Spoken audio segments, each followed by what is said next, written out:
बेताल और हनुमान जी की रोचक कथा। एक समय की बात है। हनुमान जी कैलाश पर्वत की यात्रा कर रहे थे। वे भगवान शिव के दर्शन करना चाहते थे।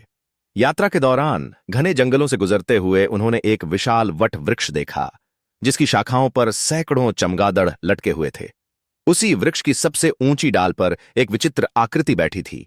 बेताल बेताल ने हनुमान जी को देखकर एक शैतानी हंसी हंसी और कहा, पवन पुत्र, तुम यहां कैसे? यह जंगल तो मायावी प्राणियों का निवास है। हनुमान जी मुस्कुराए और बोले, मैं कैलाश की यात्रा पर हूं, लेकिन तुम्हारी शरारतों के बारे में सुना है। कहो, क्या तुम्हें किसी प्रकार की सहायता चाहिए? बेताल ने आंखें घुमाई और बोला, हनुमान, यदि तुम मेरी एक पहेली का उत्तर दे दो तो मैं तुम्हें एक रहस्य बताऊंगा जो तुम्हारे लिए उपयोगी सिद्ध होगा। हनुमान जी ने सिर हिलाया और बोले, पूछो अपनी पहेली। बेताल बोला, एक राजा था जिसके 3 पुत्र थे। जब राजा वृद्ध हुआ तो उसने अपने उत्तराधिकारी के रूप में सबसे योग्य पुत्र को चुनने का निश्चय किया। उसने तीनों को एक चुनौती दी, जो सबसे बुद्धिमान और न्यायप्रिय निर्णय लेगा वही राजा बनेगा। तीनों ने अपने अपने तरीके से न्याय किया, परंतु राजा को निर्णय लेने में कठिनाई हो रही थी। हनुमान, तुम बताओ कि राजा को अपने उत्तराधिकारी के रूप में किसे चुनना चाहिए?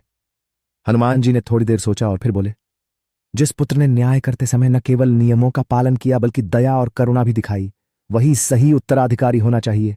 एक राजा को कठोर नियमों से बंधे रहना चाहिए, परंतु उसमें प्रेम और दया भी होनी चाहिए। बेताल जोर से हंसा और बोला, तुम्हारा उत्तर सही है हनुमान। अब सुनो मेरा रहस्य। इस जंगल में एक मायावी शक्ति है जो शिवजी के मंदिर के द्वार को अदृश्य कर देती है। यदि तुम इस वृक्ष की दक्षिणी शाखा से लगे काले पत्थर को उठा दो तो मंदिर का द्वार प्रकट हो जाएगा। नुपुग्वानी जी ने जे तुरंत वह पत्थर उठाया, और जैसे ही उन्होंने ऐसा किया, सामने एक भव्य मंदिर प्रकट हो गया। वे भगवान शिव के दर्शन करने के लिए अंदर गए और बेताल की चतुराई पर मुस्कुराए।